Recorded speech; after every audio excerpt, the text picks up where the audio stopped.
Naririyan na ang ating Philippine Sports Commission at saka ang PAGCOR upang tiyakin ang patuloy na pagtaguyod at pagsuporta sa ating mga programang pampalakasan ng mga atleta sa buong bansa.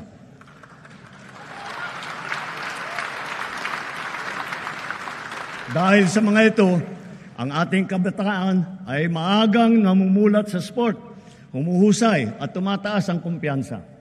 Sumusunod sila sa yapak ng ating mga kampyon at world-class na athlete tulad ni Senator Manny Pacquiao, ni Heidelin Diaz, ni Kaloy Yulo, Ira Villegas, Nesty Petesio, EJ Obiena, Alex Ayala, ang Paralympian natin na sina Gerald Mangliwan, Sandy Asusano, Angel May Otom, at Ernie Gawilan. Sama na rin natin yung bago nating kampyon, si PNP Chief Nick Torres.